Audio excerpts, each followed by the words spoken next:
This is Open Mic Night of the Living Dead, and it's our first episode of the year 2026, which can only mean one thing. This is our top 25 of 2025. The creature's creeping right behind you. I hope you finally find a little slice of peace and light. 'Cause it comes crashing down tonight. Welcome to the open mic. When we call your name, you'll die. But there's no need to dread. This is the open mic night of the living dead.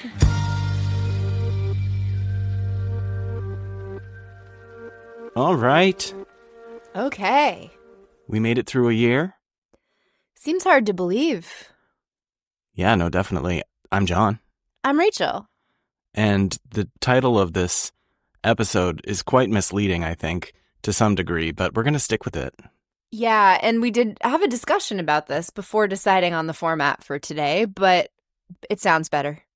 Yeah, no, absolutely. The reason we call it our top 25 of 2025 is, well, we watched a bunch of movies together.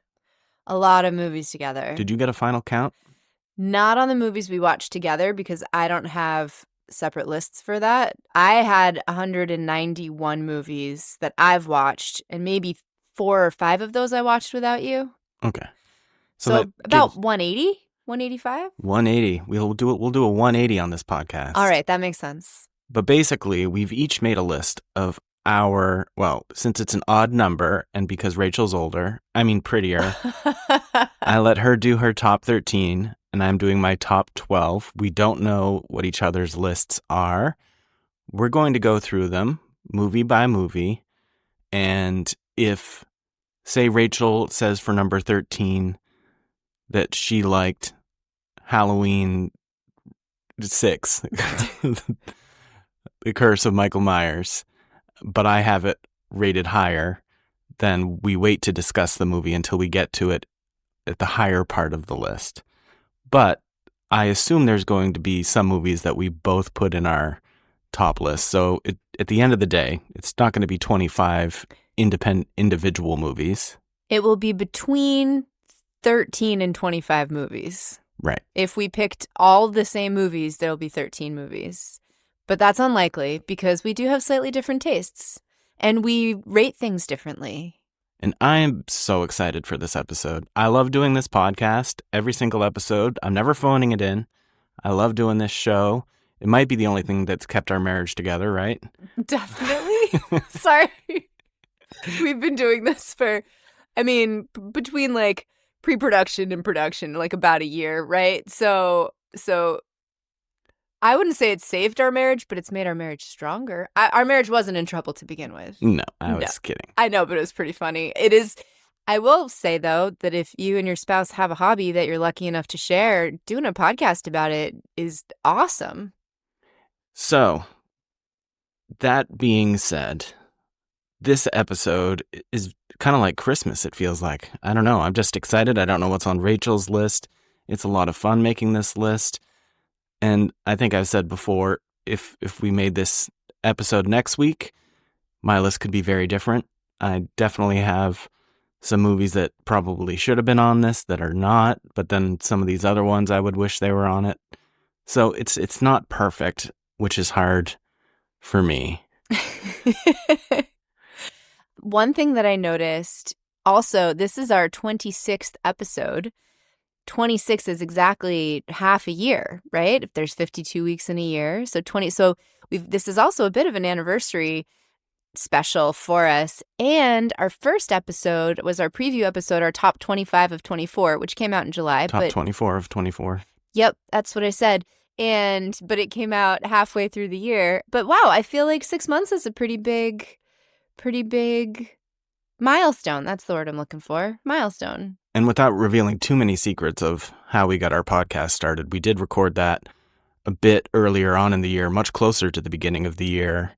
But it took us a while to figure out how to put out a podcast, how to make an episode sound like an episode, and those sorts of things. Exactly. And I sometimes I have rough weeks. So sometimes we do more when I'm feeling better and less when I'm not able to do as much. So it's one of the other many benefits of having this fun hobby together.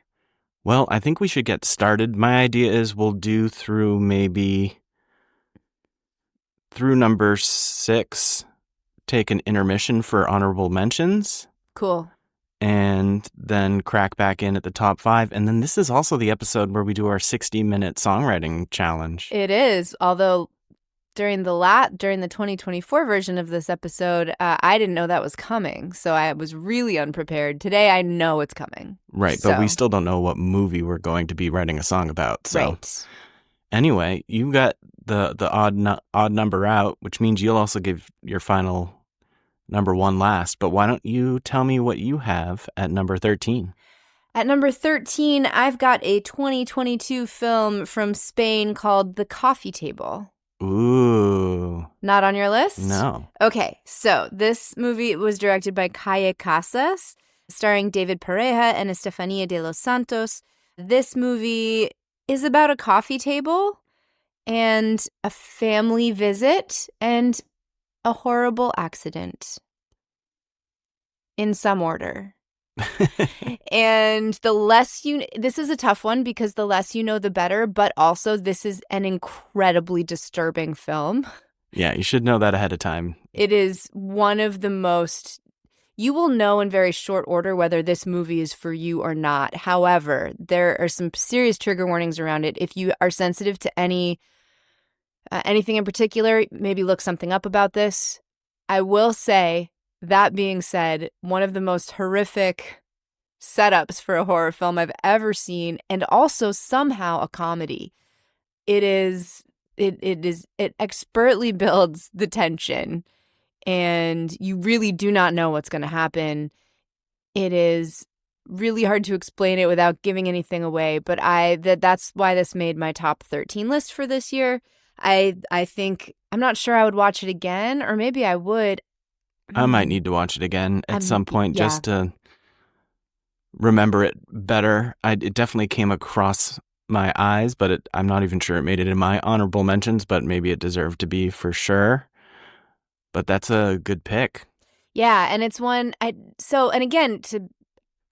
for one, am not including any movies that I've seen before. There are some movies we watched this year that are really highly ranked, but I'm not including those on this list.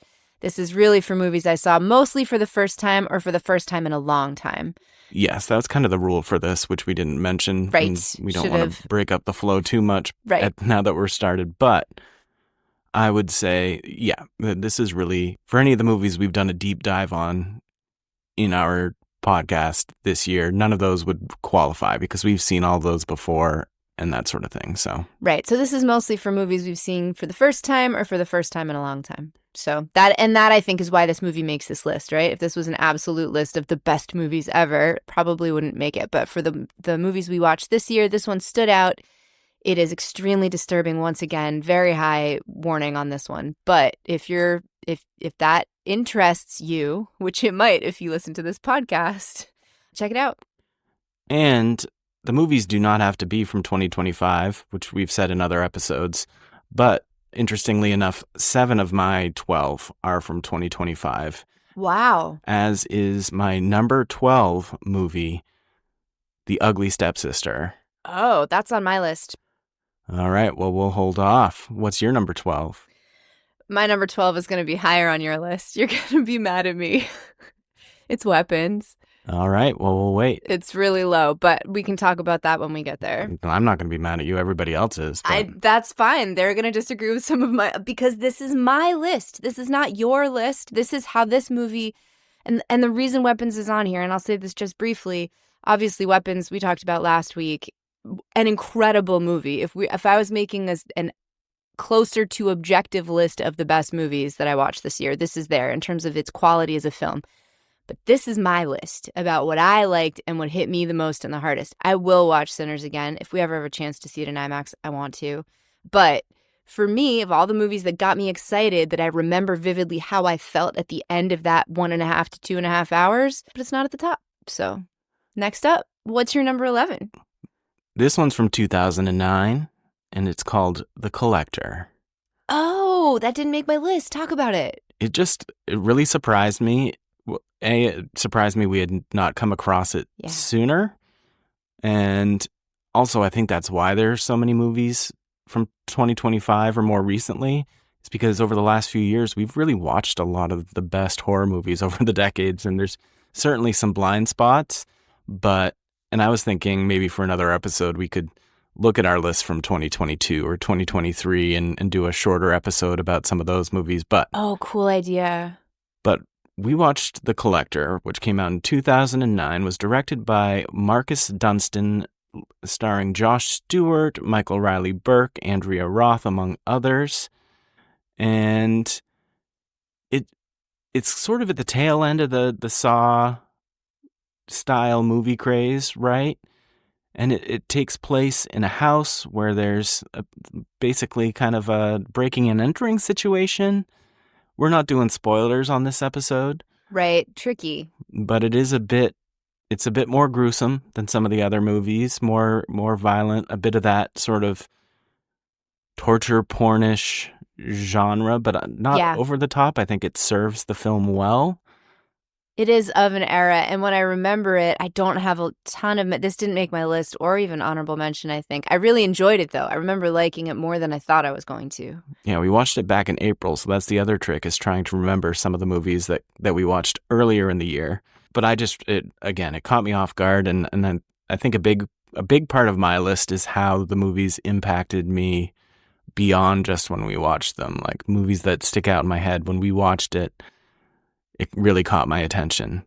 So I think you should definitely check this out if you're into that part of the subgenre. It's really well done. The sequel was pretty good too. We watched that, The Collection. Yeah, we watched them back to back, which we don't often do, but that was kind of neat. So check out 2009's The Collector. Excellent. What's your number 11? My number 11, Final Destination Bloodlines. All right, we'll wait. All right, cool. Yeah, this is one that bounced up and down a lot too. As I was rearranging my list, I ended up pushing uniqueness more up to the top as opposed to, like, I knew this was on my list. I just was like, I could kind of put it anywhere. But yeah, excited to talk about that. Yeah, I've been working on this list for like a month. Some of these movies were not on the list for a while. We're on, we're off. So This is just where I landed most recently. At number 10, I have 28 Years Later. That's on my list later. What's your number 10? My number 10 is Dead Snow 2, Red vs. Dead. Ooh, yeah. Yeah, can we talk about this? Absolutely. So this came out in 2014. This was a hole in our knowledge base, right? Dead Snow and Dead Snow 2. So Dead Snow 2, obviously the sequel to Dead Snow, directed by Tommy Wirkola, who also has done some other movies we really enjoyed, like The Trip, which was a really fun one. I think we watched last year, Violent Night, and of course, Dead Snow, as I said. Really enjoyed this. It is gory, kind of a comedy gore in the Evil Dead, Dead Alive zombie movie vein, but it's Nazis and they're zombies. The first one is great and awesome, and a lot of people said the second one was even better, and so actually I agreed, if only because it was just so ridiculous and over the top, but great acting, really fun, knew what it was and did a good job with it. And Nazis, man, Nazi zombies. And there are the Nazi zombie genre existed well before these movies, but these ones do it really well and bring sort of the tongue-in-cheek that I think really complements this type of movie. And I think I agree that the second is a little more fun than the first. The first one, it takes its time a little bit more. Yes. Not in a bad way whatsoever. But the second one just moves at a pretty steady clip. Oh, yeah. And kind of an ensemble cast, right? So you have some of the same actors from the first to the second. And so you kind of get like Super Troopers, right? It gave me a little bit of that, like you've got the same characters playing that in different playing different characters in different movies, but a really nice ensemble that works well together. And the second one was in English. The first one had subtitles. I think it was in Norwegian. That's what I was going to say. If you Yeah. really hate the subtitles, then the second one's for you because it magically flips to English. All of a sudden, everyone's speaking English. I like subtitles a lot. Also, I Yeah. just love a good Scandinavian horror movie, and they make great folk horror movies, but also some of these silly ones. And some great sweaters. Oh, yes, they do. I'm a quarter Norwegian. I've got a thing for the Norwegian movies. So that was my number 10. Dead Snow 2, Red versus Dead. What about you? What's your number 10? I told you my number 10. My number 9. Right. I'm going to do that again, just letting you know right now. My number 9 is Companion. Oh, great. Talk about it. So we watched this back in April. It came out in early 2025, directed by Drew Hancock, starring Sophie Thatcher, Jack Quaid, and Lucas Gage. I think we discussed it a bit in last week's episode. I think you're right. We talked about then how if you can avoid any of the spoilers, even if you can avoid reading sort of the synopsis on your streaming service, you might be better for it. I knew what it was about going in. I still really enjoyed it. And it's a nice modern take. It explores some modern technological concerns in a fun way. And it's got some twists and turns that you won't be expecting. And like you mentioned last week, we really liked a lot of the stuff Jack Quaid's been doing recently. Agreed. Really, really enjoy him in the various roles we've seen him in. So if you haven't seen Companion yet, check it out. It looks good. It moves pretty quick. And it's got some interesting, unique stuff. Excellent. Excellent. So now my number 9? Is that what we're doing? Yeah. Okay. My number 9 is Heretic.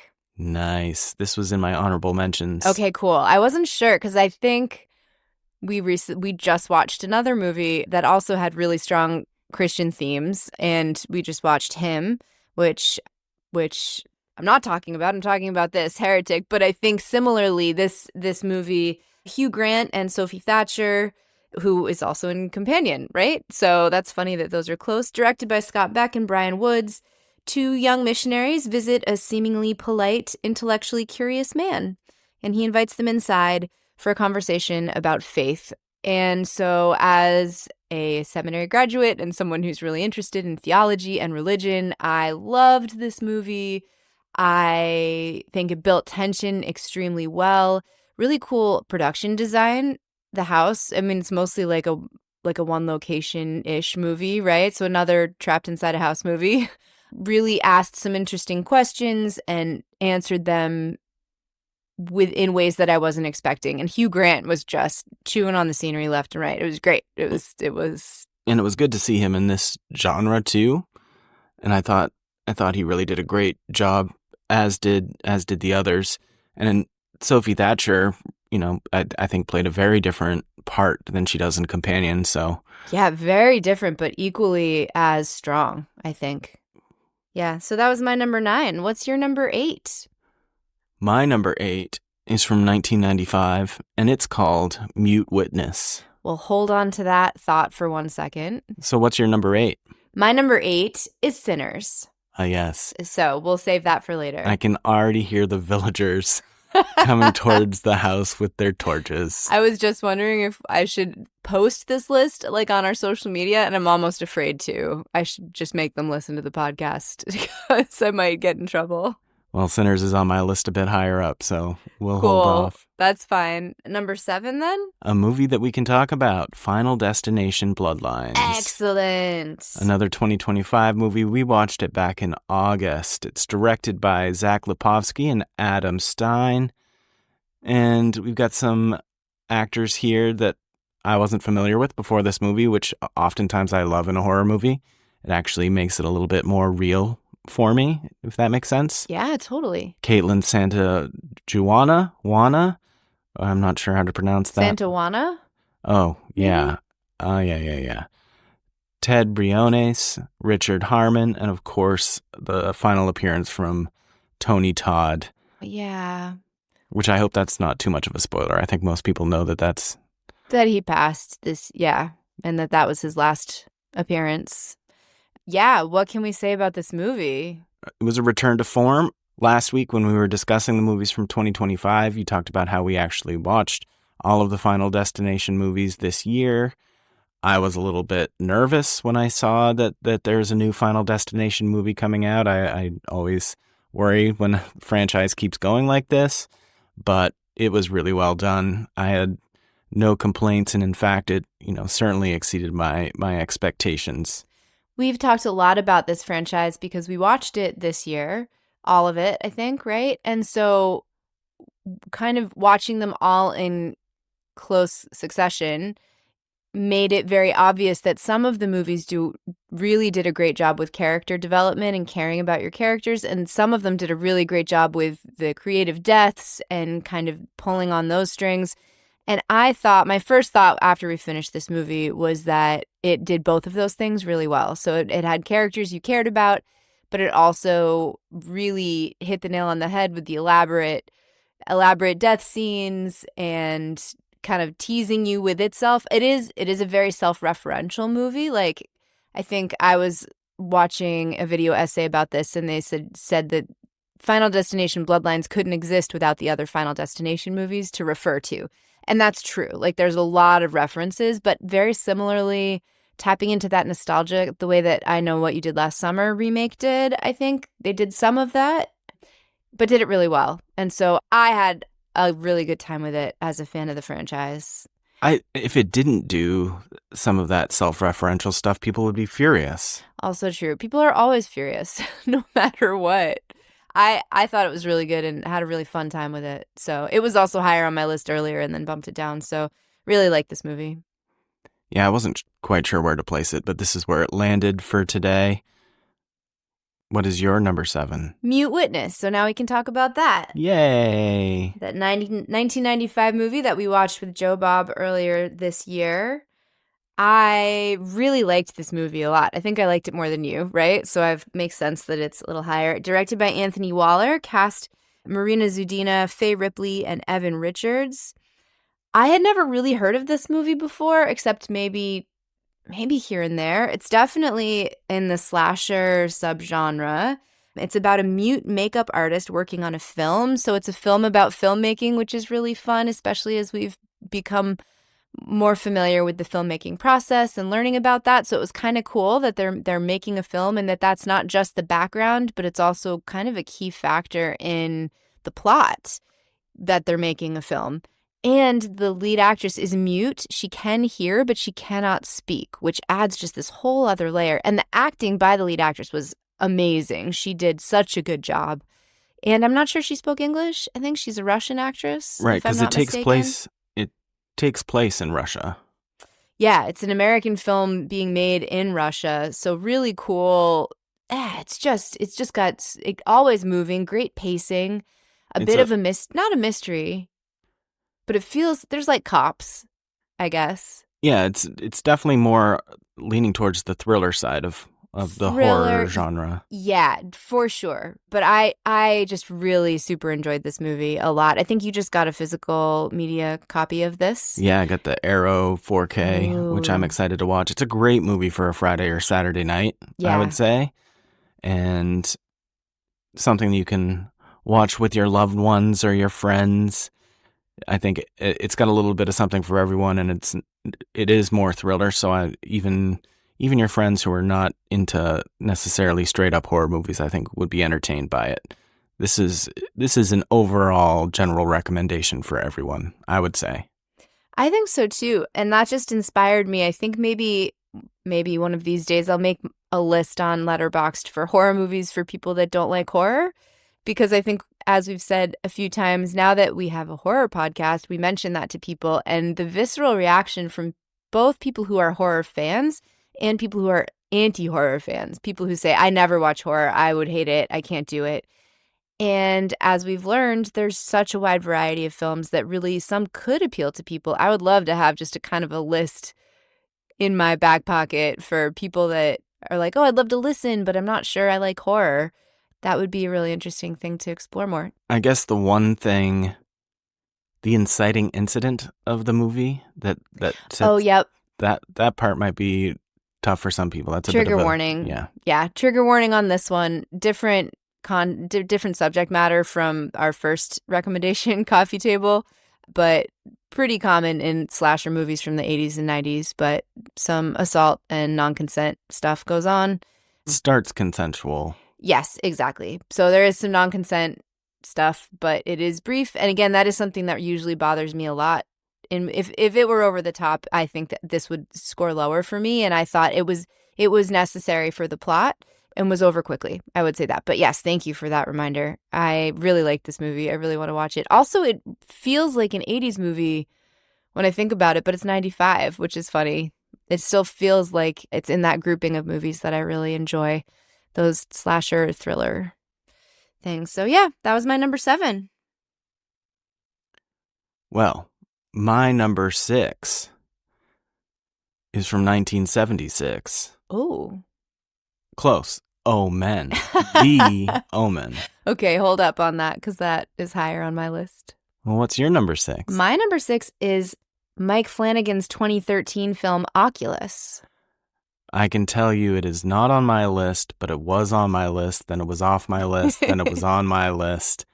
And I think part of the reason that I eventually pulled it, it's in my honorable mention list. Yeah. I think I pulled it because I actually watched it about a year or maybe like 5 or 6 months before we watched it. So it felt a bit more known to me, but it was my first watch this year. Right. It was in consideration for my list because we watched it and it was still so new to me, but I really love that movie and I will let you tell everyone a bit more about it since it is on your list and not on mine. Mike Flanagan is the director. We love Mike Flanagan. Yes, we do. Big fans. Quick, what other movies did Mike Flanagan do that I can't remember right off the top of my head? Hush, exactly. He did a couple of different Stephen King adaptations, including Dr. Sleep, and then this year's movie, which we haven't seen, The Life of Chuck. Yeah, we're really big fans of his movie-making What's that style. Tied to the Bed one? Oh, Gerald's Game? Yep, he directed that, which we haven't watched yet, which we should because we like Mike Flanagan and we like Stephen King. Yes. And he also did a couple of those really popular shows on Netflix, like House on Haunted Hill and those. I was about to say some TV stuff. So yeah, big fan. This is 2013. It was one that I was surprised I had never seen. I just remember feeling at the end of it like they did everything right for the kind of movie that it was. It's another kind of haunted house or stuck in a house movie. There is a young woman played by Karen Gillan who does just an incredible job. Really big fan of her performance in this film. There's some time differences, so there's some earlier stuff and later stuff, which I thought blended really nicely. The pacing was really good. It was a little bit scary for me. I don't like supernatural movies as much or things that are kind of jump scary, but this was okay for me. It had enough of that I was kind of on the edge of my seat, but it resolved in a really good way. I thought it was really realistic. It felt like a really nice little package of a movie, and I was really pleased when I got to the end of it. So Right, because I think when I told you we should watch it, you always ask me, are there jump scares? And I think that I told you, yes, there are jump scares, but they are not they serve the story well, which I think is important because it is, I think, on the scarier side of a lot of the movies on our list. Yeah.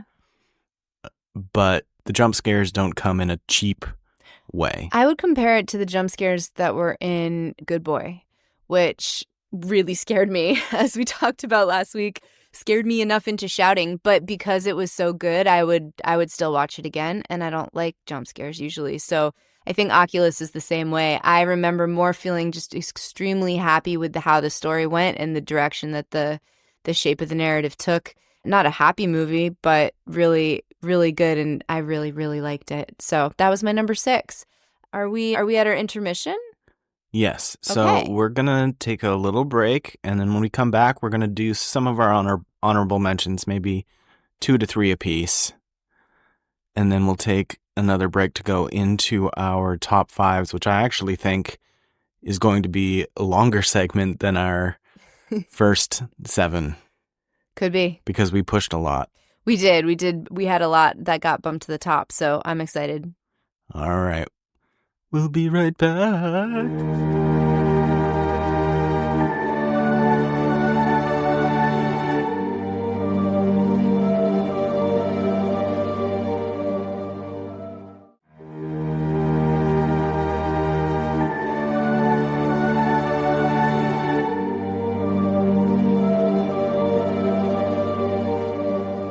All right. So here's our short intermission with some honorable mentions in no particular order. In fact, I randomized sort of my list so that I wouldn't be tempted to sort of rank my honorable mentions. You would. I know. But I think I would be doing this movie a disservice if I didn't mention it one more time. We've mentioned it several times this year over the course of the podcast, and that's 2024's Presence, directed by Steven Soderbergh. Excellent. I think it got some short shrift in the review zone. Unless other people are seeing something I'm not, I thought it was really well done. It's a haunted house movie from a completely different perspective. I don't want to give much away, but it also sort of is a family dynamic movie. Is that what you call it? I think so. It's a movie about relationships. I think one of the things that's so great about it, aside from the fact that it's unique in how it tells its story, it also touches on the emotion buttons, and that definitely makes a movie higher in my esteem than others. If it can make me feel feelings again, which I don't usually. I mean, that's not entirely true. I know, I'm being silly. Maybe a little.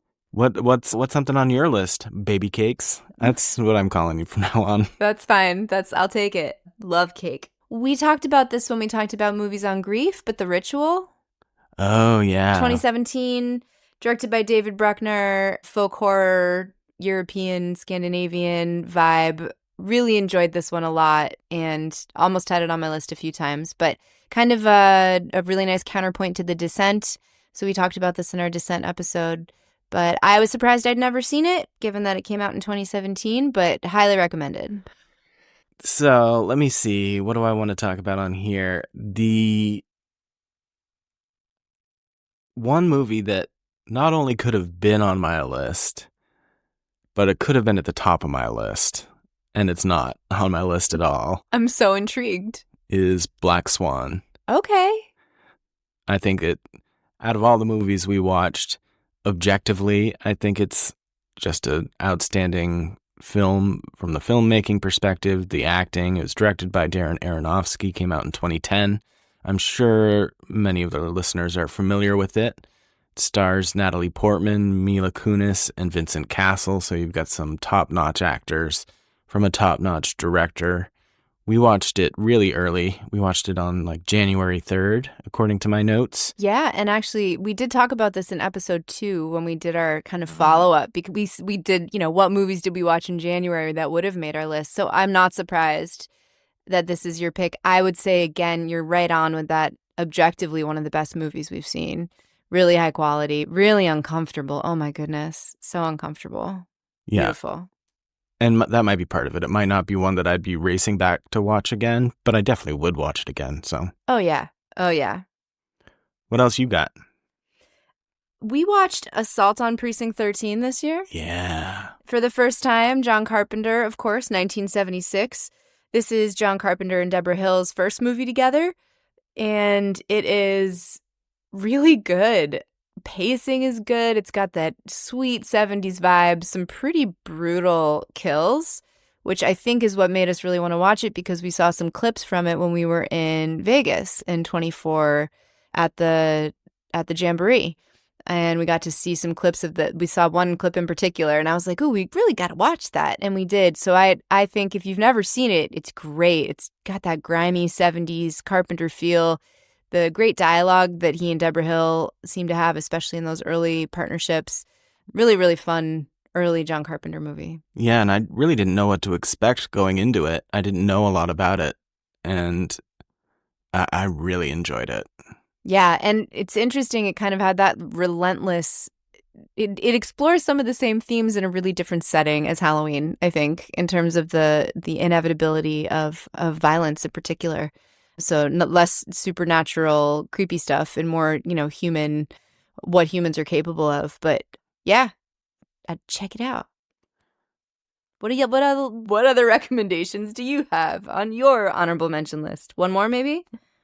I'm going back and forth between two, and maybe because my list is so 2025 heavy, I'll go with this movie from 2002, Dog Soldiers. Oh, yes. Directed by Neil Marshall. Of The Descent. Yep. Yes. And with actors Sean Pertwee, Kevin McKidd, Liam Cunningham.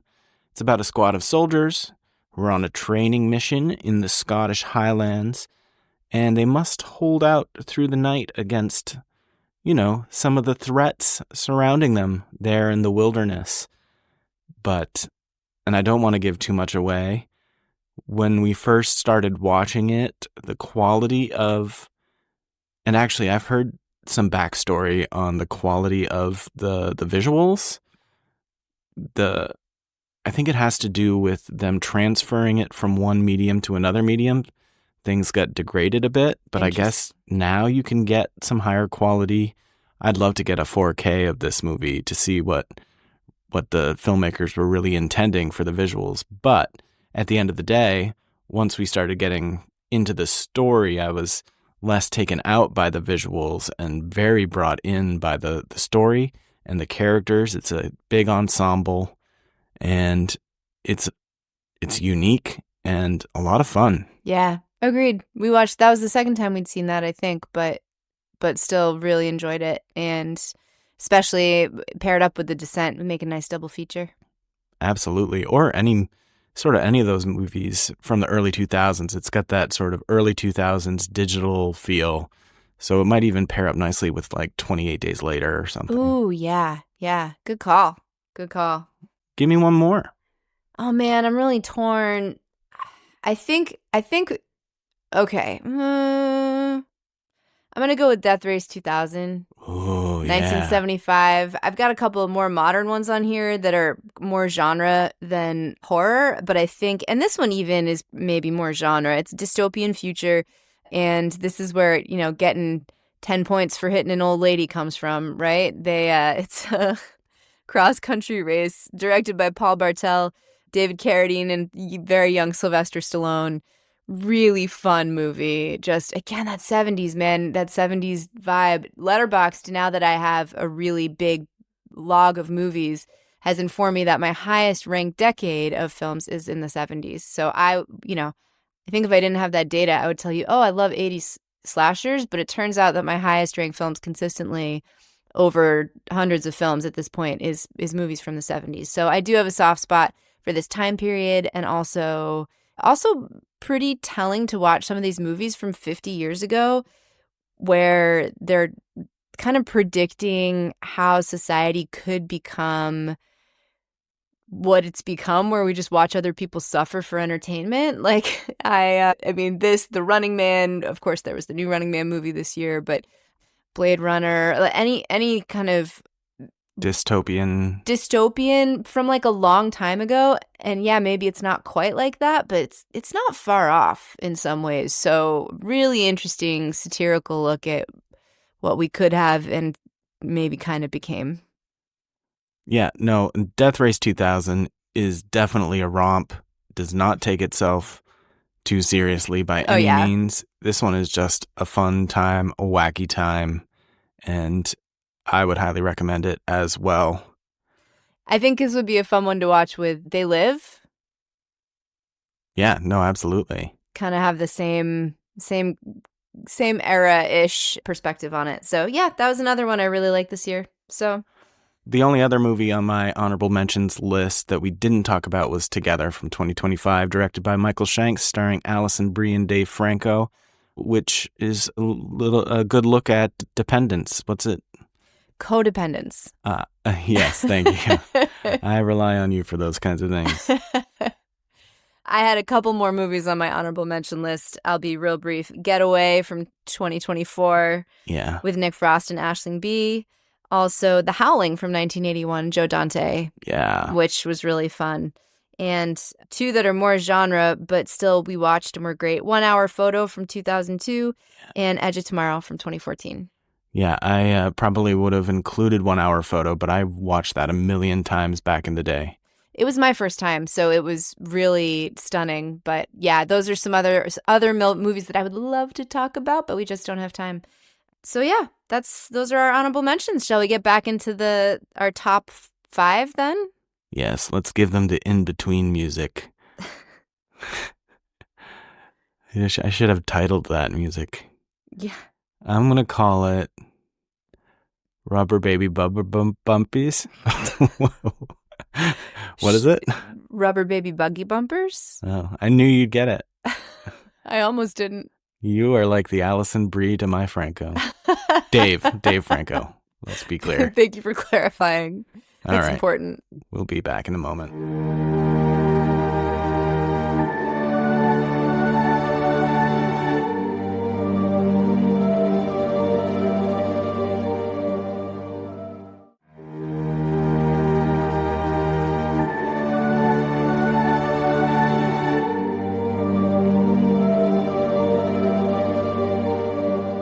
All right.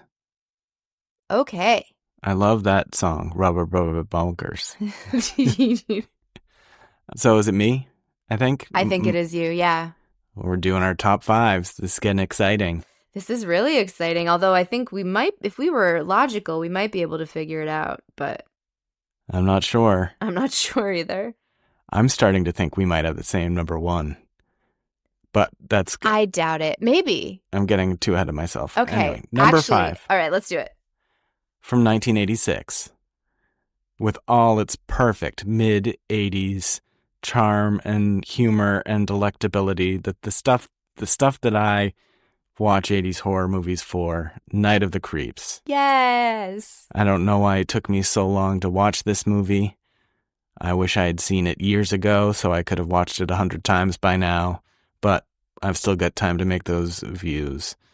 It was directed by Fred Decker and starred Jason Lively. Did we find out he was related to Blake Lively? That sounds familiar. I feel like he's like the older half-brother or something of Blake Lively. I think he is. I can find that out real quick while you say who else is in that movie that's really important to mention. It stars also Steve Marshall, Jill Whitlow, but I think Rachel's referring to one of the most important horror icons, especially at this time, Tom Atkins. Yes, that is who I am referring to. His cop in this movie is amazing. Yeah, he's got a lot of those one-liners. The humor in this movie really holds up.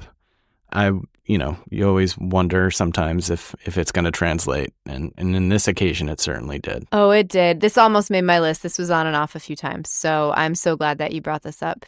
I loved this movie also. This is on my list of cool 80s genre deep cuts that I share with people who like those kind of movies.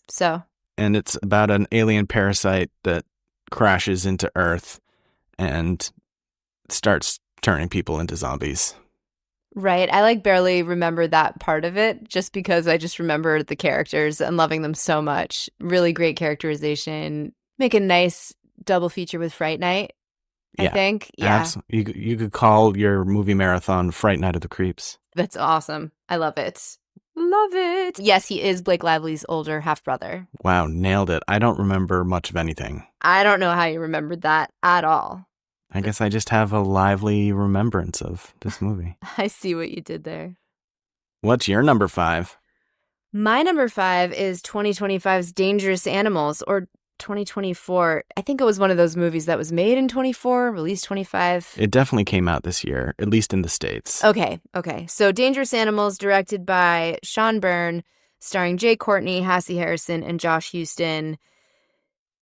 Holy smokes, this was such a fun ride. I loved this movie. It's a survival horror, kind of. It's an Australian movie, really great main characters. One of the best villains I have seen in such a long time. He just dominates the screen, and creepy, good, decent origin story, the whole thing. Just really, really top notch. I love this one. This is one that I texted a few people the next day and was like, you should totally watch this movie. It's super fun. And I think it's fair to say, just so people have a little bit of an idea, it is, I would put it in the serial killer Yes. horror genre, not necessarily slasher exactly. It's a No. little bit different. It's got some slasher stuff, but definitely more serial killer, Silence of the Lambs, and And it has a lot to do with like shark watching. yes, Not there are instead of sharks. If you have a whale shark watching. thing, if you have a shark thing, this will be scary. Great effects, though. I think Looked it's really good. It's worth noting. What was Loved Ones your top movie last year? Yes, it was my top movie last year. And it's the same director, Yes, that's true. Sean Byrne is the same director, and this is the third movie by him that we've seen. I liked this one almost as much as The Loved Ones. Yes, I would. Out of the three we watched, which is The Loved Ones, Candy, Ethan Embry as a metal dad. It was good. It just wasn't quite as good as The Loved Ones or this one. Right. Yes, I would watch all. If you watch all three, they're all great. But I really love Dangerous Animals this year. It was super fun, kind of cutting edge. I don't know, just like had a sharpness to it that I can't quite articulate, but I loved it. Great special effects too, and loved our leading lady. She was great. Solid cast. Yeah, and definitely more unique. Always good to see filmmakers busting out some unique new ways to look at the genre. Yeah, it was a new one for sure. Did some new things, which I really, really liked. At number 4, I have a movie that I don't know if people are going to argue it's not a horror movie. It's on the line. It's definitely a thriller. It's definitely genre. I think it definitely deserves to be on the list. It's from 2023, and it's called Strange Darling. Ooh, and this is your number 4. Yes. And it was directed by J.T. Molnar, starring Willa Fitzgerald, Kyle Gallner, which we love him in anything he does. Oh, yeah, big fan. And Madison Beatty. This is one where I really don't want to give away too much, but it is, I guess it would also be kind of in the serial killer genre, but in a very different way. They make a point of pointing out that it was shot on 35 millimeter. It looks so good. Yeah, it's nice to see some modern movies shot on film, especially modern movies that are not necessarily as high budget as others. And isn't the cinematographer on this? Yes. I'll let you say it. I can't think of his name now. Giovanni Ribisi. Yes. Right, which was really, because I remember cinematography on this was really, really gorgeous. This one was on my close. This was almost made my list, so agreed. Thank you I'm glad we get to talk about it. It was really cool. But it starts basically with a one-night stand between a man and a woman, and things go awry. I almost said Ari because I was thinking about our last discussion, maybe last week, about how I read awry as Ari. How but I do that first because I'm older than you, as we've established. But yeah, the fact that we both did that and always mispronounced it when It almost sounds like Jamaican when I read it. When I read Ari. Yeah. Oh, okay, that's fair. But Strange Darling, definitely check it out. Oh, it was so cool. The storytelling devices, the narrative choices, it is wicked cool. It's a bit slower paced at the get-go, not in a bad way. Makes you think a little. But then it turns into some high-octane thriller stuff. Yeah, really, really beautifully done. That was a great choice. What was your number 4? My number 4 was your number something else. It's 28 years later. Let's talk about it. This might be one of my more controversial takes also. I don't think so. I think it's got as many lovers as it has detractors. Really? Maybe the detractors are just louder in the spaces I'm in. Absolutely. People really didn't like this movie, and so I spent a lot of time thinking about why I did like it. This is the third movie in the 28 Days Later saga. There is another one coming out shortly. We talked about this a little bit last week. There's actually supposed to be 2 more coming, I think. Amazing. I love it. It's like a trilogy. I love it. Danny Boyle, director, starring Jodie Comer, Aaron Taylor Johnson, and Ray Fiennes. I loved it because it was a character study and because it was kind of a bit of a family drama in the backdrop of post-zombie apocalypse. People did not like it because they didn't like the zombies. They didn't like the choices they made with the zombies. They thought they were unrealistic compared to the hyper-realism, whatever that means when we're talking about zombies. Yeah. They thought it was too much like a video game. I loved it because I love story. I love reflections on death and on grief, which this movie had in spades. I have the phrase memento mori tattooed on my body, and so the fact that that phrase plays a role in the film always hits me. Whenever that shows up, I have a lot of interest in the themes that this movie touched on. The ending, really controversial or really off-putting for some people. I'm super psyched to see what they do with it. It is the same way 28 Days Later was a commentary on what is really dangerous in an apocalypse and what humans are capable of doing. This movie does the same thing just 20 years later. 28 years later. 28 years later. Almost Haha. 30. Yeah, I know. You rounded the wrong I direction. rounded wrong. I usually round up. This movie, I just don't want to remember how young I was when I first saw 28 Days Later. How long ago that was. Well, it wasn't really 28 years ago. I know. But that's it was like why 24 years ago. So stop it. This isn't about math. This is about beauty and philosophy and grief and death and human evil and human goodness. Well, and speaking about beauty, it was a really good-looking movie. One thing we didn't mention last week when we were talking about the movies that came out in 2025 was how this was mostly, if not entirely, shot on iPhones. Mm-hmm. That does come with a caveat. It was shot on iPhones with very nice movie lenses attached. They had to make like special attachments, but it was really cool because they were kind of going back to the fact that in 28 Days Later, they used like the handheld digital cameras that were brand new at the time. So that was kind of a tribute to that in a sense.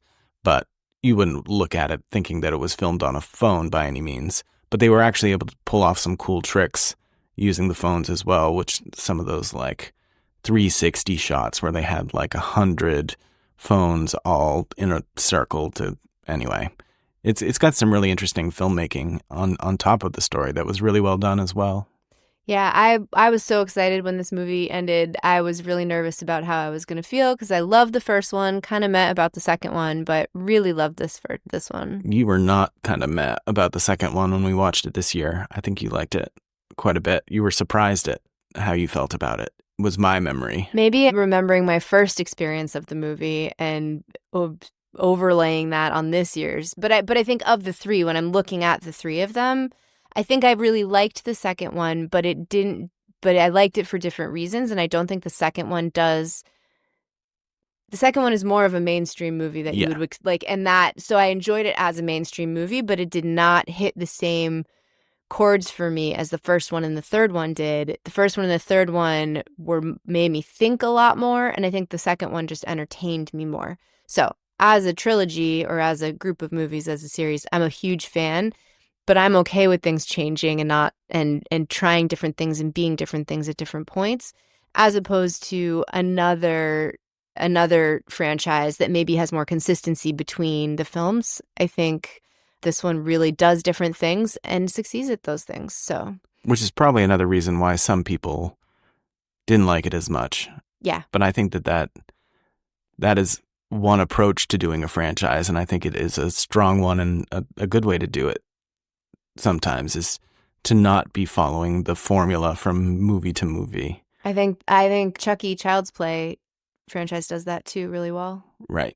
And there's something to be said about the franchises that do sort of follow more closely a formula. It gives you a certain comfort in watching them, but you don't get the payoff of the talent of good writers and directors as much when they're sort of following that formula, if that makes sense. I think the reason, so I value novelty and risk-taking in filmmaking. So the reason 28 Days Later scored higher for me than Final Destination Bloodlines is exactly what you're talking about right now, which is that 28 years later pushed further away from the earlier films it didn't reference them as it didn't try to be them at all. And I think Final Destination's Bloodlines leans on in a very successful way.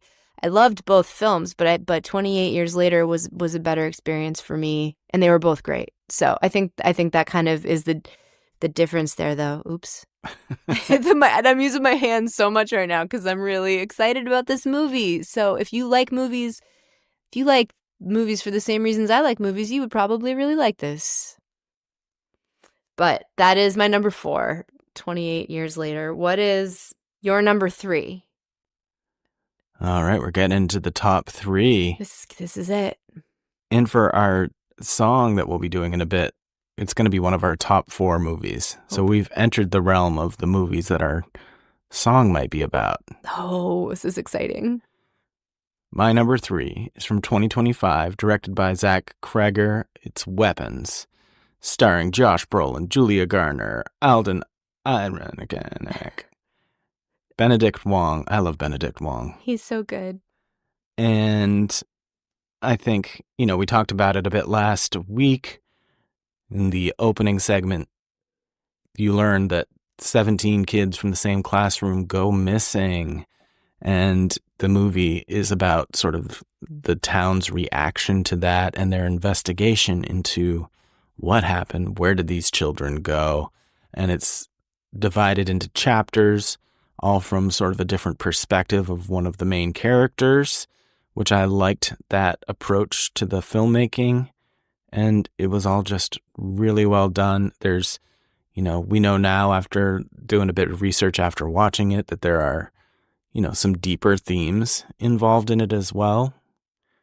Like, right, it was about a really personal story for Zach Cregger about, growing up in a household with alcoholism and those sorts of things. Yeah, that was one that I did not notice that theme watching the movie. We also had a rather disrupted experience watching the movie. And so that may have affected how this movie landed for me. But reading about it and listening to essays about it afterwards, that this was that Aunt Gladys is very much connected to Cregger's father's alcoholism. And it overlays perfectly. It makes a lot of sense. I would like to watch it again with that knowledge because I think that would make me appreciate it more. I realized as you were speaking about this movie, this was my number 12. And again, not because it's not a good movie. I think hype plays a really negative role for me in my enjoyment of a movie because this movie was super hyped up. And I know why. Like, it's really good. But it's almost like when something I like becomes really popular, I like it less because if I don't know, that's dumb, but it's kind of that maybe. And I think the same thing with Sinners. Like, both of these are objectively incredible movies, and I'm like, I should rank them higher. And I gave them both 4 stars. But there's a big if it was an objective scale, they'd probably be 4.5 in terms of their quality as films. But for me, the experience was not as good. But I will watch both of these again. I think if you watched Weapons again specifically, I think it might be higher on your list. I think you're right. I wouldn't say that necessarily about any of the other movies, but I think specifically Weapons, I think you might really take to again on another watch. And I don't care if you do or don't. I have no stake in it. The hype aspect of things doesn't bother me as much. In fact, it gets me excited to see movies from this genre getting a bunch of hype, especially for a movie by director Zach Cregger previously did Barbarian, and we really liked that. I try not to let the hype readjust my expectations. In fact, you know what? I think I have a built-in defense mechanism. Oh, yeah? That when a movie is super hyped, I go in with some trepidation, being like, there's no way that this can be as good. So that automatically lowers my internal bar for the expectation level. And then when it's, as good as everybody says it is, then it exceeds my expectations.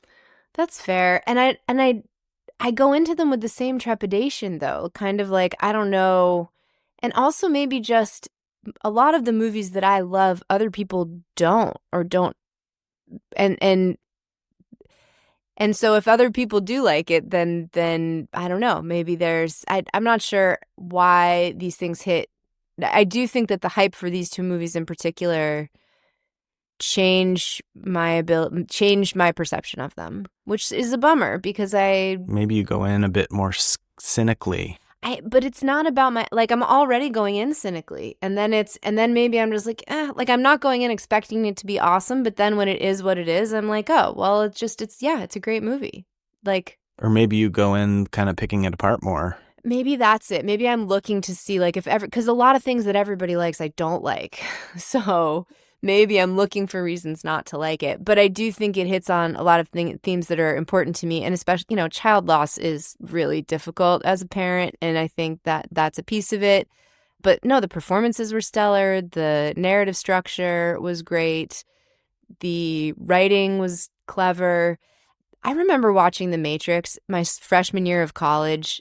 And I'm not sure if I've told this story yet or not, but I remember watching The Matrix and guessing the ending before the end happened. And my roommate was astonished, but I was not that impressed because I'd been reading sci-fi and fantasy novels for all of my youth. And so it didn't seem super original to me or something. I guessed it before the end. And it was the same kind of feeling where everyone was like, this is so amazing and mind blowing. And I was like, I've read so many stories that are amazing and mind-blowing. So I don't know. It's the same feeling where people pump it up and then it's not. It doesn't surprise me. You sound like a delight in college. I sound like an asshole right now. And I'm trying to. I don't like this fact about myself. I guess it's just I don't feel like I can give an honest, unbiased opinion of a movie if it has been as hyped as these two movies in particular were. But you should go see Weapons if you haven't seen it. It's pretty great. What is your number 3? Cracking into your top 3. I'm excited. My number 3, we can talk about. It's The Ugly Stepsister from 2024. Yes, and this one almost didn't make my list. As you know, I'm not a big period piece fan, Yes. but it was so good and so well done that it actually hit my number 12. But tell me a little bit more about it. So this was directed by Emily Blichfeldt. I do believe this was in Norwegian again. And although it had some other languages in there as well, there was some German and I think some Czech maybe. Cast, nobody that I know, Liam Mirren, Thea Sophie Lochnes, Anna Dahl Torp. This was retelling of Cinderella from the perspective of the ugly stepsister in, I believe, late 1800s, Norway or one of those countries. It is a body horror film through and through, really difficult to watch if you don't like body horror and gross stuff. It is about this ugly stepsister and the lengths that she is willing to go to achieve beauty and therefore potentially marrying the prince. It was beautifully shot. It was a period piece. I enjoy those a lot. You don't. Really interesting meditation on beauty and value and worth and what women have to do or think they have to do or did have to do in order to succeed or just survive. So from that perspective, it was just really poignant and touching. It hit all the right notes for me. Sisters, the relationship between sisters, the complex family dynamics, the horrible body modifications that were possible. Do we know if those were real? I don't know. There was nose jobs and braces and false eyelashes and a few other things that I don't know if those were real. Either way. They seem real. It was really convincing. Yeah. Though. It wouldn't surprise me. It was really brutal. Really brutal. Really well done. It's like if David Cronenberg decided to make a foreign Cinderella movie. Great. Exactly. Really, really great. But oh my goodness, so gross. Yeah. No, it was really good and kind of a dark horse. Came out of nowhere. But I had heard good things and I'm glad that we got to watch it before recording this episode. Me too. I really want to watch it with our older child and see what her perspective is. Yeah, she'll be grossed out. Wicked grossed out. She thinks she's so tough. We've made it to our top 2. Oh my goodness. Johnny, what's your second? I think this is going to be the biggest surprise for you. Okay. My number 2. Yes. of 2025. What could it be? Sinners. Oh my goodness, I'm so surprised.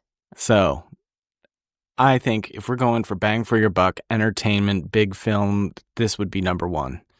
But when really considering the movies that we watched, I had to go with what made the most lasting impact. And so Sinners ended up at number 2. I'll watch this movie a million times. If anybody's putting it on their big screen and like, do you want to watch Sinners? I'll never say no. We actually watched this on my birthday in June, and I've rewatched it since then to just get a better sense of it.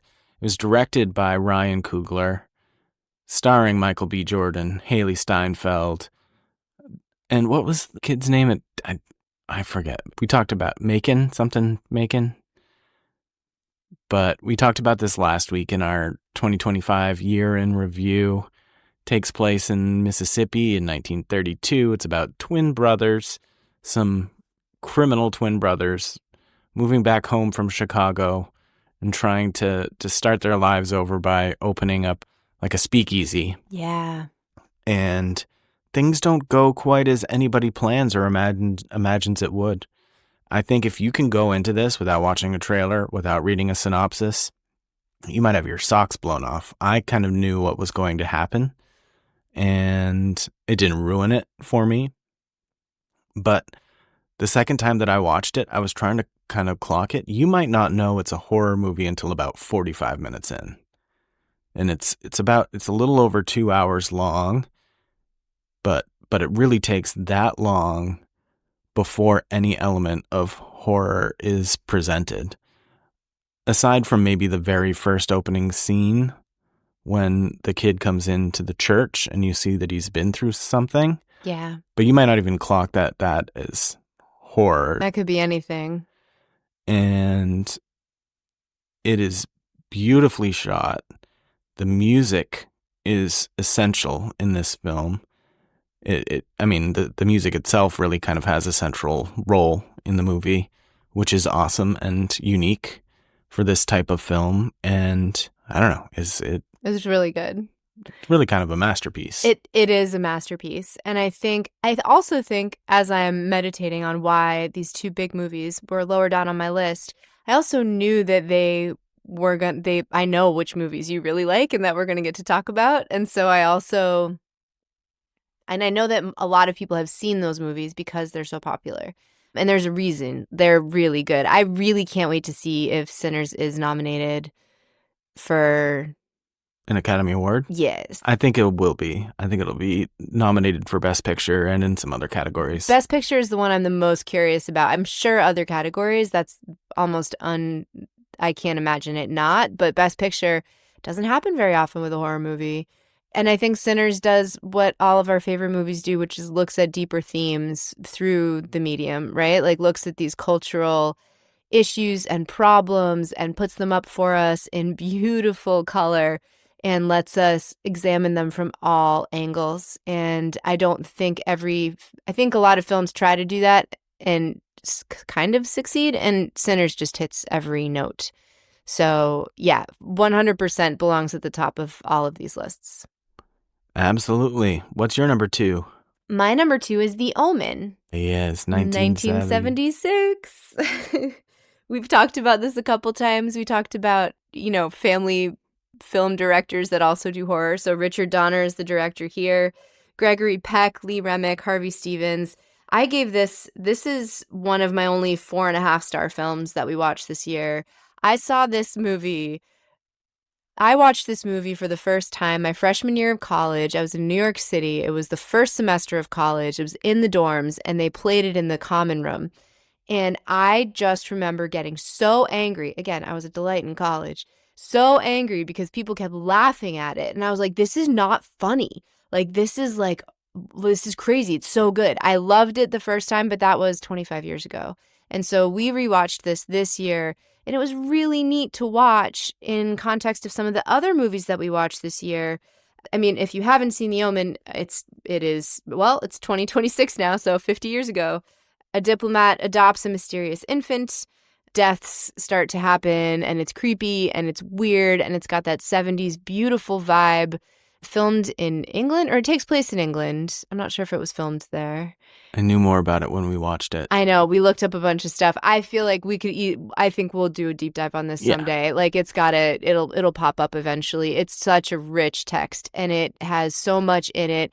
Again, it's got that religious symbolism that I love. It explores some of the same things. I mean, just directly explores the existence of evil and the inevitability of evil. One of fantastic ending, some really great characters, beautiful acting. Just really, I think we enjoyed it more than we thought. I guess I was not surprised that I enjoyed it this much, given how much I apparently love 70s movies. I was surprised that I loved it as much, just compared to all the other movies we've seen. I was really, really, and what we haven't watched is The First Omen yet. Yeah, maybe that'll be on our list for next year. I would say that if we had watched The Omen in the last week or two, there's a chance it would be higher on my list. I mean, it was at number 6, so that's pretty good. But I mean, it is an all-time classic, and I think sometimes it gets slept on a bit when you're talking about horror films from the 70s. You're going to talk about The Exorcist first, but I definitely think it's in the same family as The Exorcist and Rosemary's Baby, which was late 60s. Creepy Kids, yep. And really sort of that, it's got kind of the same vibe as those movies, which I love. Both of those movies are very high on my personal all-time favorite list. So yeah, I am, an Omen, Rosemary's Baby, Exorcist triple feature would be pretty dope. And also something that would keep our 14-year-old away. Yeah. Because she would be bored out of her mind. She might get to sleep on time. Yeah. Yeah. What was your number? Wait, you already gave me your number 2 because it was Sinners. Right. Are we at number 1? We're at number 1. I think we've got the same number 1. I think we have the same number 1, which is astonishing. Yeah. Given the number of movies. We have not discussed it. We haven't even talked about this movie recently. And I'm going to add a drum roll. Okay, great. Which will then probably be removed by the noise reduction. But then you can add it in post. I won't. I can't. You could just go. Yeah, like Christmas Vacation. I'm going to count to 3, and then on where 4 would be, we'll say the name of the movie. I hope we're right, unless you have some crazy movie. Is yours not Showgirls? Okay. All 3, right. 2. I know I'm saying it backwards. The other way. Where 0 would be. 3, 2, 1. Bring her back. Yes. Oh, 2025. That's so crazy. Well, it's good to know that it had this sort of the same effect on us. That's really interesting. We have the other movies on the list were so spread out, and there was a lot of hype about this one too. So clearly maybe my hype theory is incorrect, because Bring Her Back also had a lot of hype. Not like Weapons and Sinners. That's true, I guess. Maybe just in the horror circles. Let's talk about it. This is by the Philippou brothers. Yes, they previously did Talk to Me, and we did talk about this briefly in our episode last week, but give me a little bit more. Yeah, this is starring Sally Hawkins, incredible performance, Billy Barrett and Sora Wong. This is a movie about grief. We've talked a little bit about this movie so far, as is Talk to Me, but whereas Talk to Me is grief and addiction, this is deeper. This is I think you said when we watched this movie that it's a similarly good movie, but just more grown up. This is a more grown up story. Talk to Me is kind of a teenage, adolescent, watch with your friends kind of movie, which some people didn't like it because I think they wanted it to be more of like a slasher scary movie, but it had all these underlying themes. It's definitely, Talk to Me is definitely deeper than I think some people went in, which I had to explain to our older daughter when we went to watch it. I was like, this is not going to be everything that you saw in the trailer. It's that plus a little bit more substance. It's that plus more. And people that I've seen complain about it, complain that it's not scary enough. And the point is, like, that's not what this is. Like, it's supposed to be. This movie, Bring Her Back, was very scary. The tension building, the discomfort, that beautiful discomfort that we talked about when we did The Descent a month or 2 ago or whenever it was, that we talked about kind of the beautiful discomfort of these movies that deal with grief. I think it was the encore episode for The Descent, if you want to talk more about this theme. But this was a big one for me this year. And this movie, I don't want to say too much about it plot-wise because I went in as blind as I could, and I was really glad that I did. This movie is not an upper of a movie. It's not, but it is so captivating. Yeah. The filmmaking is so good. It has you in it. It's just, I know I've watched a movie that I really liked that, from my opinion, is very good when I'm thinking about it days later. And this is one I had an opportunity to rewatch since we last watched it, because I wanted to make sure that I had gauged it correctly, and that, because sometimes you'll watch an outstanding movie and you're in a bad place that day, and that affects a movie downward. But I think that on other occasions you can watch a movie when you're in a great place and it affects it upward. And I wanted to make sure that I wasn't like overrating it in my head, and I definitely wasn't. The cinematography's great, the acting's great. I think what we can say about it without spoiling anything is it's about a pair of siblings, and they are forced to go live with a foster parent. Yeah. And there's some funny business going on.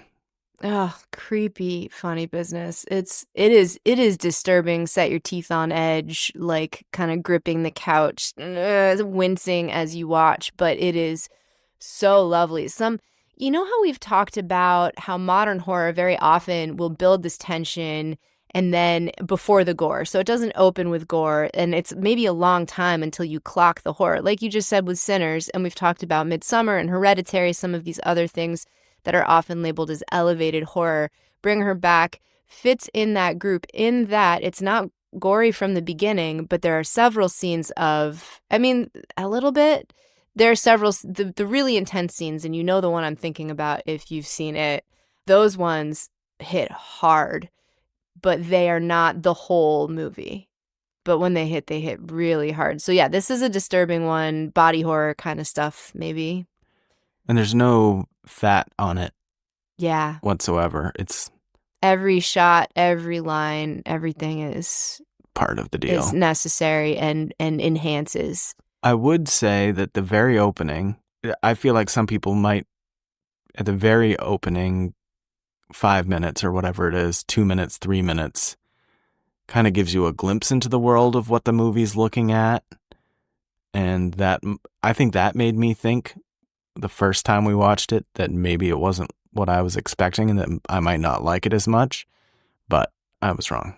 So keep watching. Yeah, keep watching. This is, if you haven't seen this, it is worth a watch. It is, yeah, really, really strikes a chord on so many different levels. So, yeah, that's wild. I am so surprised that we had the same number one. That's great.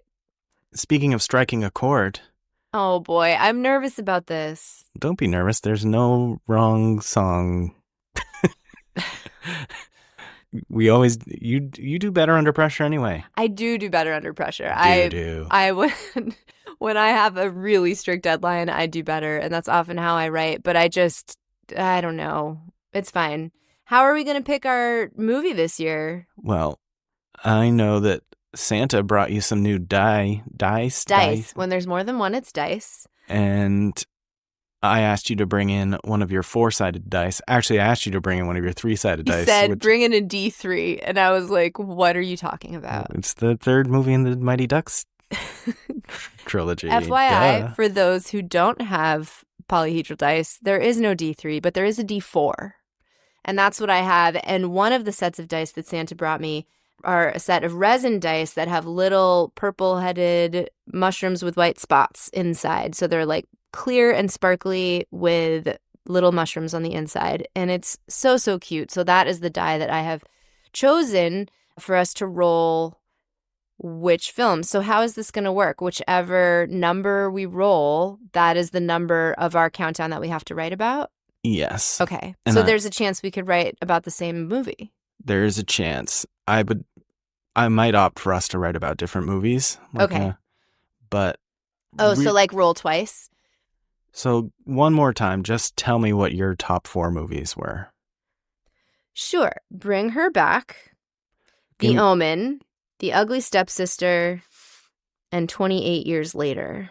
So that was 1 to 4. 1 to 4. Yep. Why don't you roll for your song? Okay, I'm going to roll for my song in my new dice tray that Santa also brought me. I got number 1. All right, you're writing about Bring Her Back. I'm writing about Bring Her Back. Oh, boy. My top 4, starting at number 4, Strange Darling, Weapons, Sinners, and Bring Her Back. I'll trust you to roll for me and be honest with me on what you get. I also rolled number 1. Would you like a reroll? Yeah. Okay. Just to keep it interesting. Number 4. All right, Strange Is that Strange Darling? Darling? Oh, cool. I'm excited to hear what you...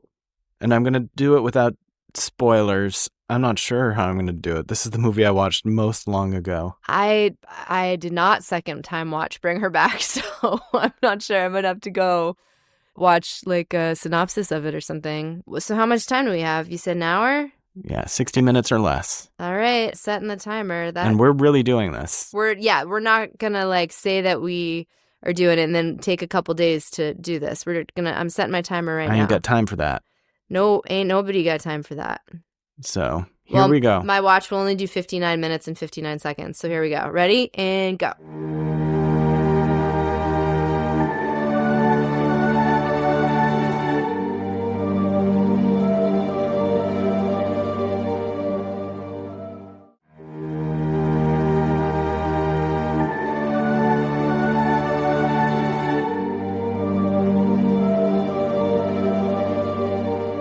All right.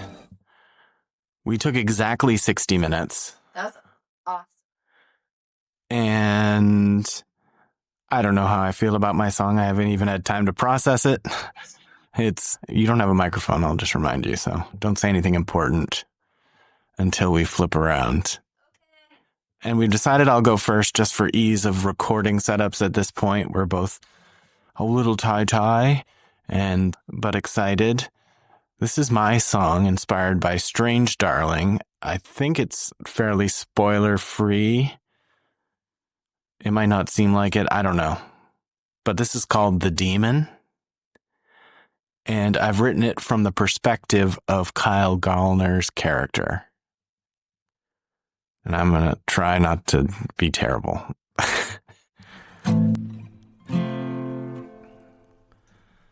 Does this make us lovers? A one-night stand in which we harm one another? It's your game, I guess I'll play if it feeds your hunger. I suppose it's safe as long as nobody suffers. Tell me nobody suffers. Because I'm coming after you and there's nothing you can do to escape it. I can't let you get away this time and I hate it. Because I'm coming after you and there's nothing you can do that will change it. I just hope when the day is done that I'm the one, the only one who's remaining.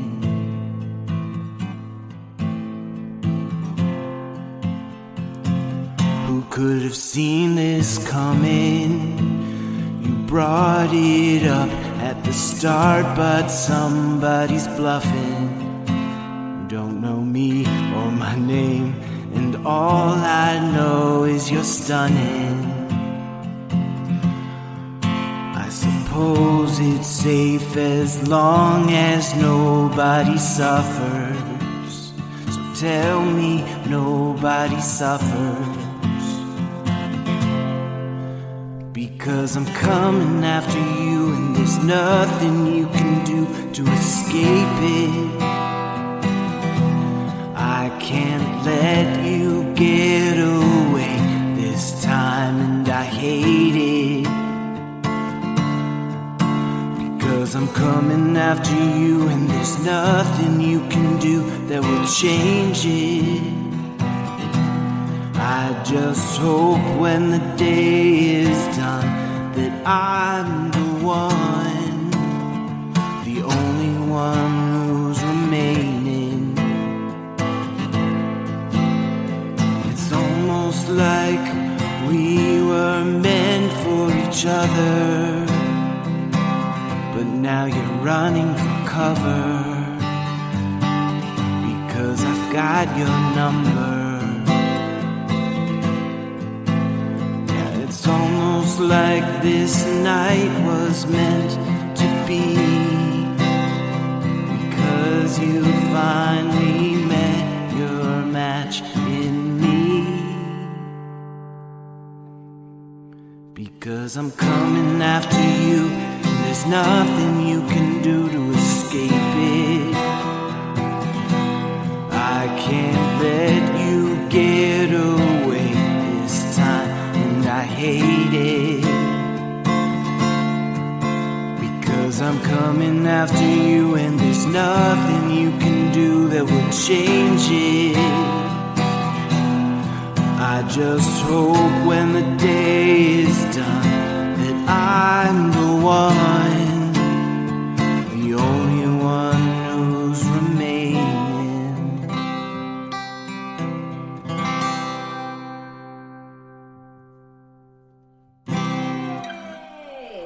Come talk in your mic. Come talk in my mic.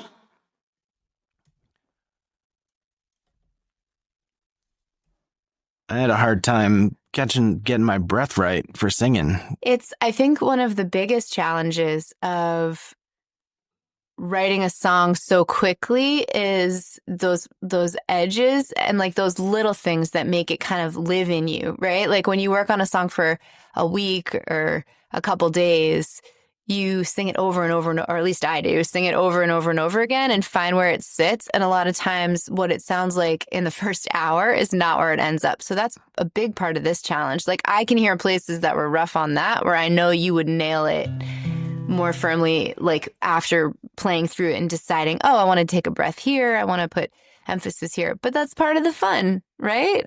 Yes. Yeah, no, that was really nice. And like most of your songs, I can hear it evolving if you choose to evolve it. Still had a really strong foundation, and I don't think it was too spoilery. I think that it is vague enough that it doesn't, but definitely still recalls the movie to me, right? Like I was thinking about it. I was like, oh, I should really watch that again. Yeah, no, I want to watch it again too. And we watched it back in March, it looks like. And so I had to look it up. I had to spend a little bit of my songwriting time refreshing my memory. Same for me. And what I didn't think about when we were discussing it not that long ago, earlier in the episode, is that it's a non-linear movie. Yes. Which is another thing that I really like about the movie. It's like 5 or 6 chapters, but the chapters are out of order. It's so cool. So I had to then, not only was I trying to remember the movie in the order it was in, and then also remembering the actual linear story. I don't know. It was cool. Which is one of the neat things about the movie is that it plays with your sense of time and narrative structure and the way that things are revealed. Like it's just I think that song fits it perfectly. Nice job. Thank you, love. You're welcome. We'll get set up for you next. Hooray! Okay. Similarly to you, I did have to spend some time re-looking at this movie and catching up to it. So I feel pretty good about this, but obviously with more than 60 minutes, I think polished it up a little. But this is called Grapefruit. And if you've seen the movie, that will make sense. And if you haven't, it will not.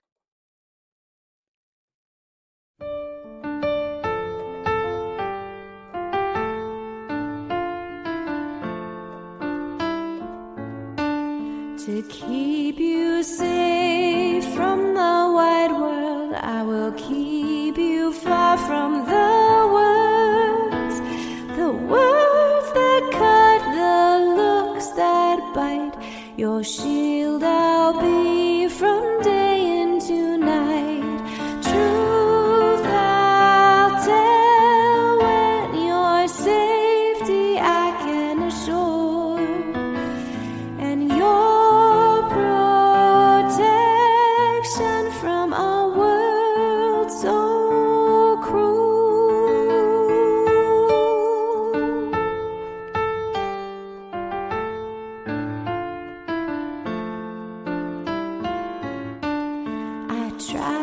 so hard to keep you safe, but lost that battle so dear. My one and only job I failed, to be your protection from fear. Truth thou hide, till your protection I can assure. Bring you back to a world so cruel.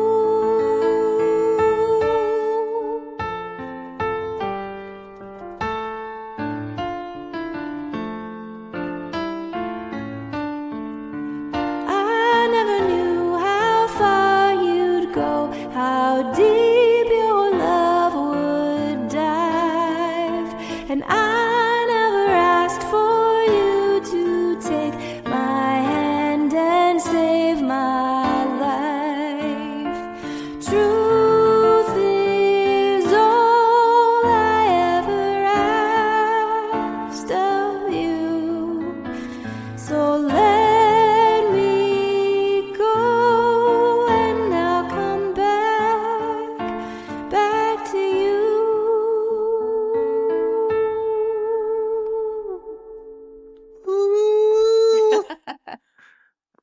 Great job, love. Thank you. My microphone is falling down. My sustain pedal was slowly pushing itself under the desk. So as I continued to play, I had to keep stretching my leg further and further. So I set it up like that. I know you like to mess with me a little bit. Trying to booby trap because I knew your song was going to be better than mine this shut year. up. You can't say that. Look, music is subjective, man. So like everybody's stuff is good. It's just good in a different way. Well, I think you nailed the assignment a bit better. If we're talking about like capturing the tone of the movie that inspired it, like I feel like that song could have been like the closing credits song, you know? Wow, thank you. That's pretty huge. I did start with the music this time, which, as we've discussed many times on and off the air, that I generally start with words and then fit music around. But you have suggested the last few times I start with music and then fit the words in. And so I knew as I was kind of doing the recap, I was like, I wanted something kind of ethereal and flowy. And luckily that is my forte as a pianist, is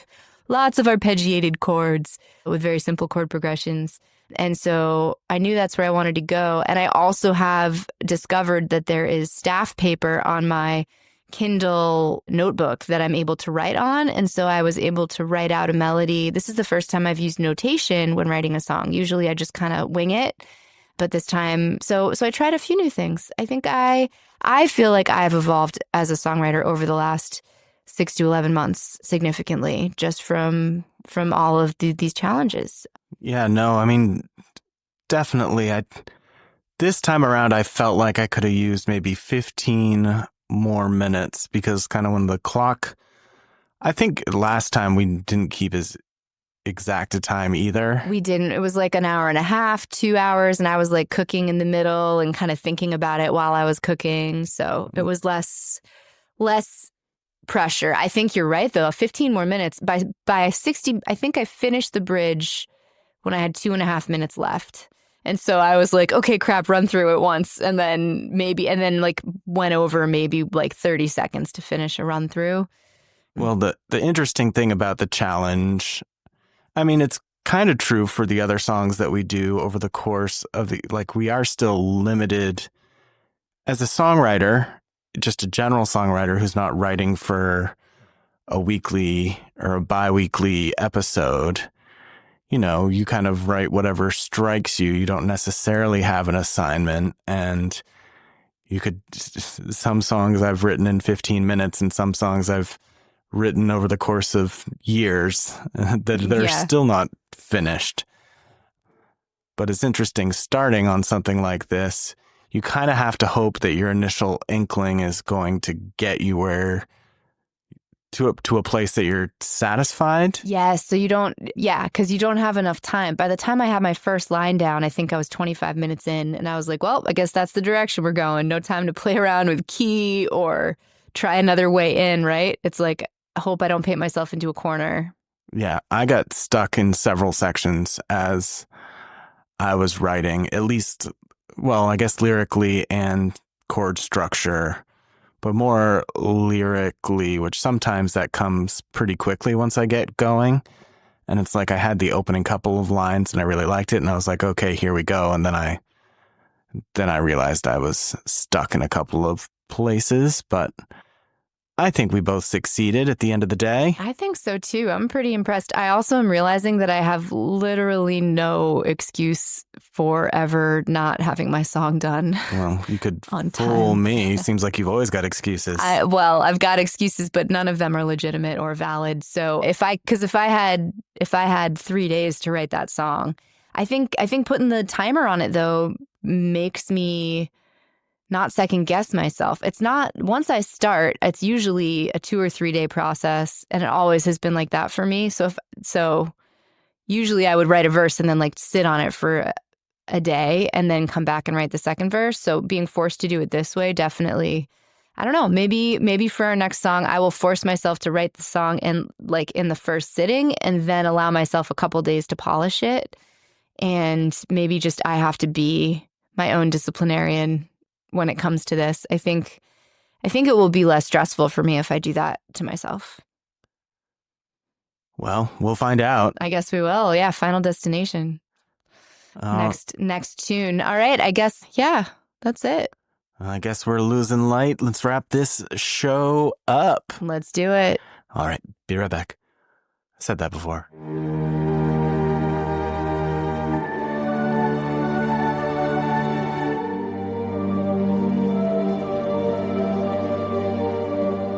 Well, that's another one in the bag. This is really cool, kind of wrapping up our first half a year. And then just think next year when we do our top 26 of 26, we will have a whole year and a half in the bag, which is crazy. Very crazy. And I'll get to do 13 movies. You will. We'll be even Stevens until the next year. That's right.